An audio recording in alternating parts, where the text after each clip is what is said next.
warahmatullahi wabarakatuh. Selamat pagi dan salam sejahtera buat kita semua.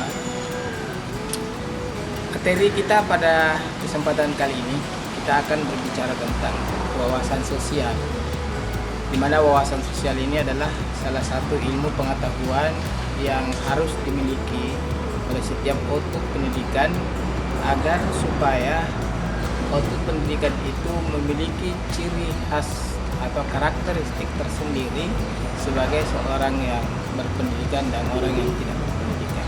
Ketika kita memahami wawasan sosial itu sebagai kompetensi atau kemampuan untuk memahami cara-cara menyesuaikan diri atau menempatkan diri dalam masyarakat, maka hal ini sama dengan nalar sosial. Nalar sosial ini adalah sebuah sikap dan perilaku manusia yang memahami diri dan memiliki kemampuan menempatkan dirinya dalam sosial atau di dalam masyarakat. Arti kata, kita harus memahami dan mengukur diri kita sendiri, apakah kemampuan dan kompetensi kita di dalam masyarakat. Terkait dengan materi ini, maka tidak terlepas dari aspek ambisi dengan ambisius, karena kedua variabel ini sangat jauh berbeda. Ambisius itu adalah sebuah sikap yang ingin yang terlalu berlebihan memiliki sesuatu, tetapi tidak berdasar pada hasil pengukuran diri sendiri. Sedangkan ambisi adalah sebuah sikap dan perilaku yang mendorong manusia untuk memiliki sesuatu, tetapi manusia itu memiliki kompetensi di dalamnya. Misalnya contoh seperti ini, di dalam seorang pemimpin, ada orang terlalu berambisius untuk jadi seorang pemimpin, padahal orang itu tidak paham kondisi dan situasi dirinya, apakah dia memiliki kompetensi dalam memimpin. Nah, kalau ambisi itu adalah seorang pemimpin yang ingin jadi pemimpin, tetapi dia memiliki kompetensi itu di dalam memimpin.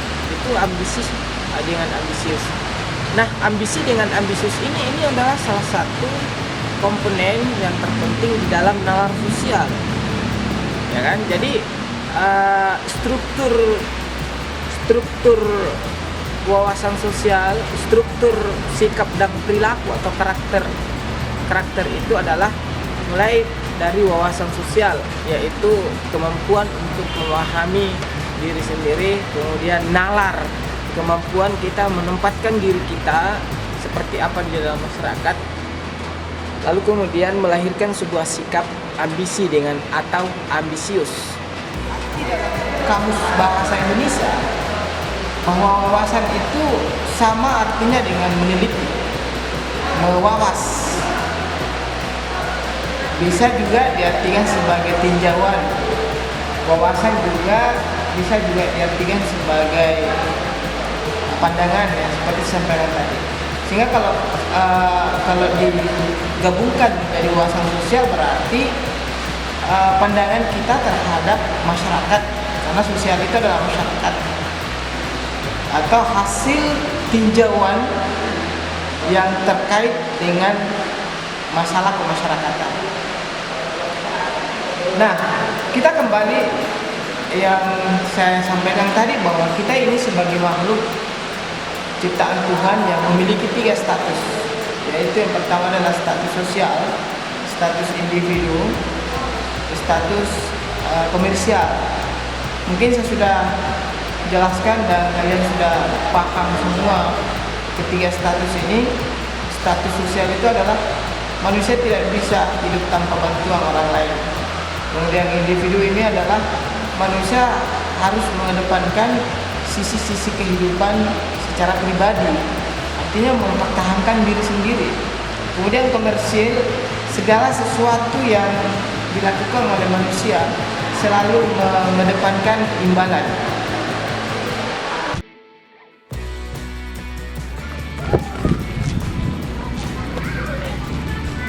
Oke, Assalamualaikum warahmatullahi wabarakatuh. Kita lanjut kuliah kita pada hari ini. Tadi telah kita bahas tentang pengertian wawasan sosial. Jadi wawasan sosial itu adalah kemampuan manusia dalam beradaptasi atau menyesuaikan diri dengan lingkungan di mana manusia itu berada.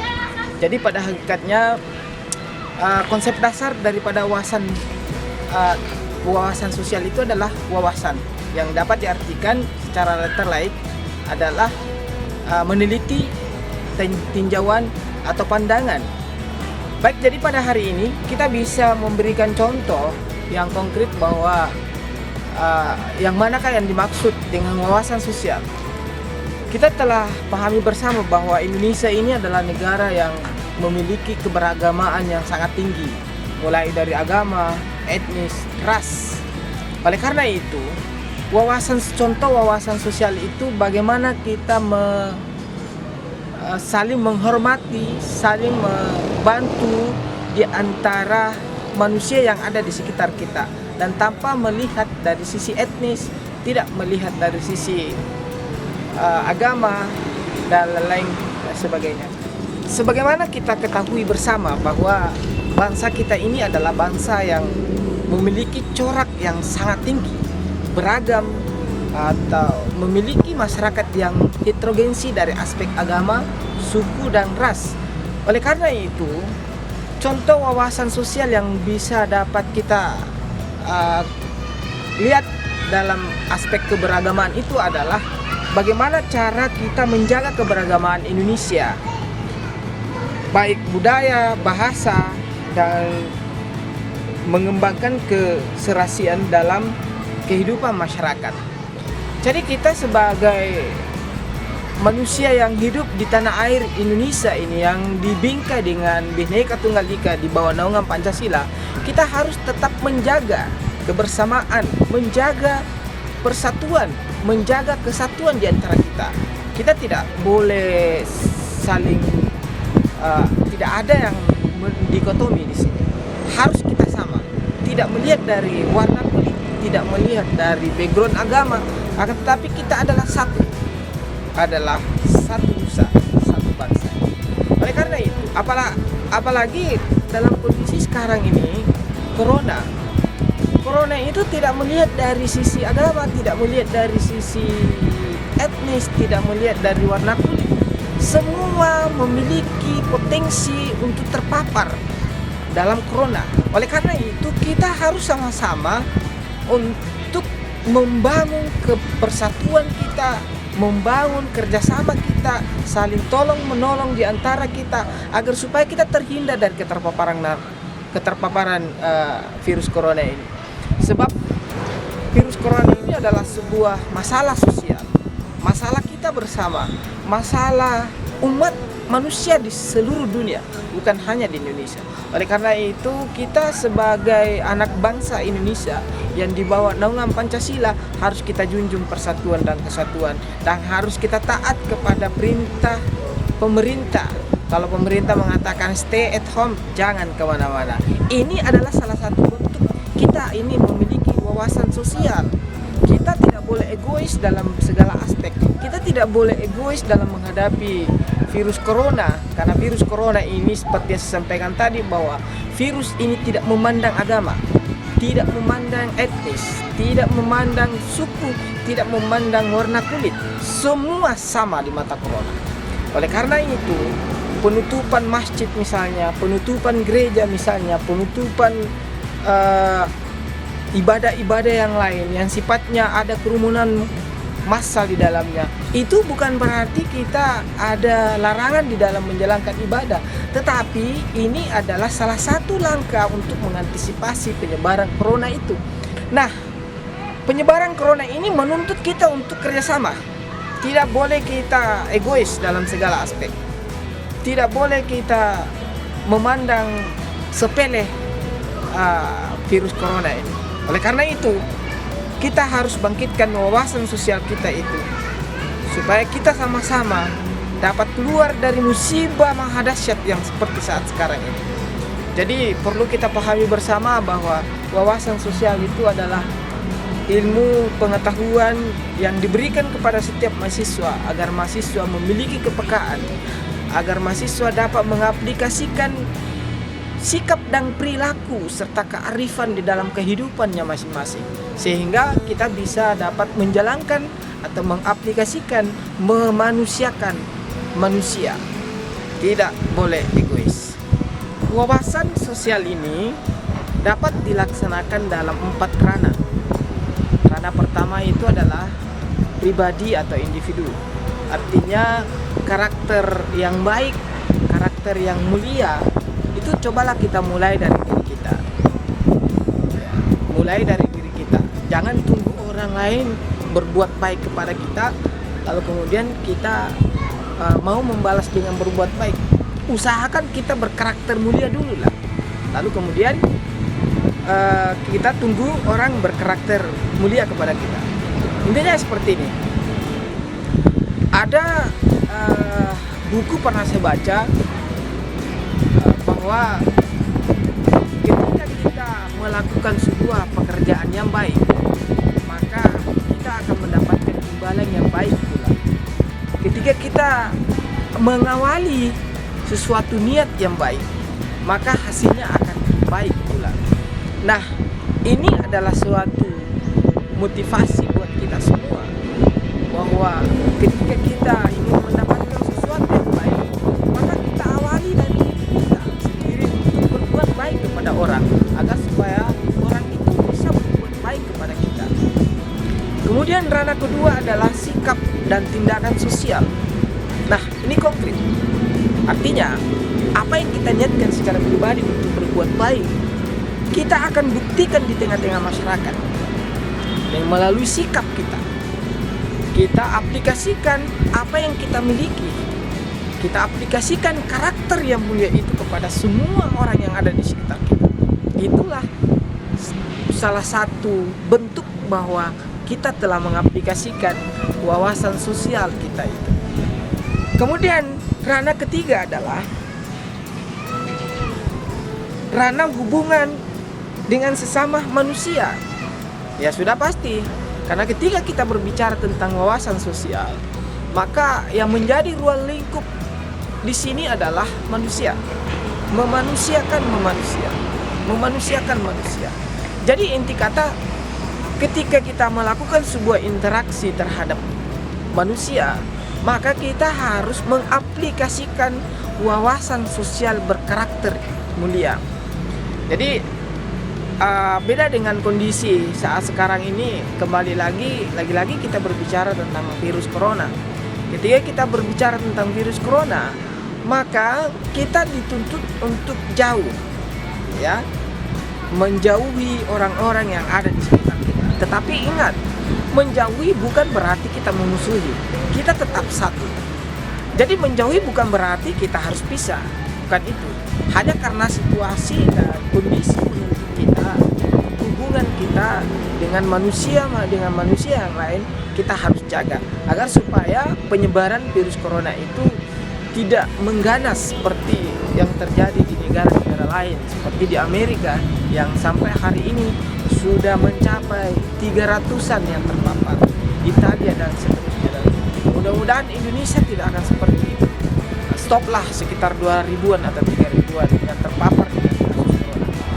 Nah, bagaimana karakter mulia atau wawasan sosial yang berkarakter mulia itu kita terapkan di dalam ranah hubungan dengan manusia.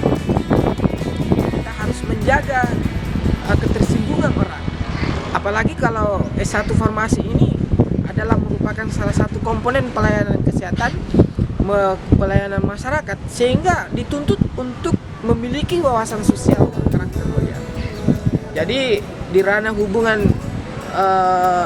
antar manusia ini kita harus mengaplikasikan wawasan sosial dengan pola tidak menyinggung, tidak mengecewakan, melayani dengan tidak berdasar ras, agama, bahasa, suku, budaya dan sebagainya.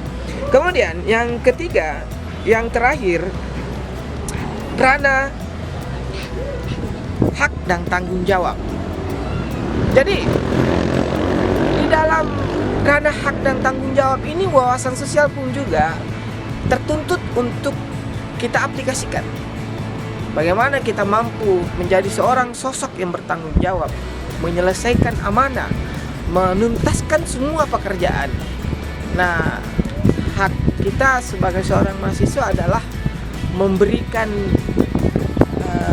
menjalankan aturan-aturan yang telah disepakati bersama. Lalu kemudian Anda mahasiswa berhak juga memperoleh proses pembelajaran yang baik. Tapi untuk saat sekarang ini proses pembelajaran berbasis teknologi. Jadi kita tidak bertatap muka disebabkan karena kondisi. Sekali lagi situasi dan kondisi yang menuntut kita seperti itu.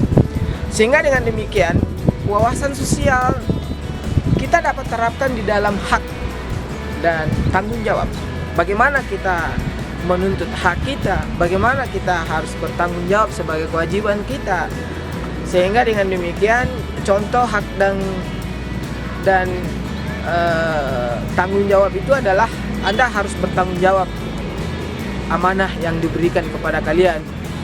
Sebab itu adalah kepercayaan yang harus harus dipertanggungjawabkan supaya kita menjadi sosok manusia yang dapat dipercaya.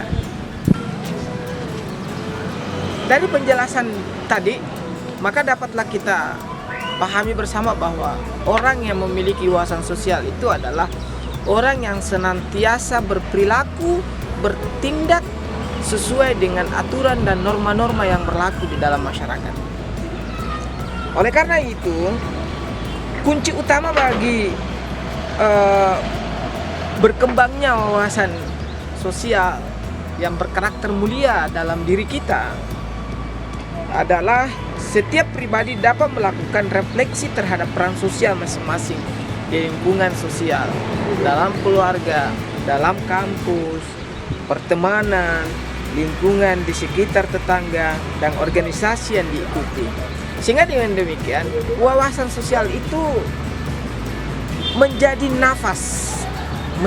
nafas kita di dalam kehidupan kita, agar supaya kita menjadi manusia seutuhnya, manusia yang cerdas dan bertakwa kepada Tuhan Yang Maha Esa.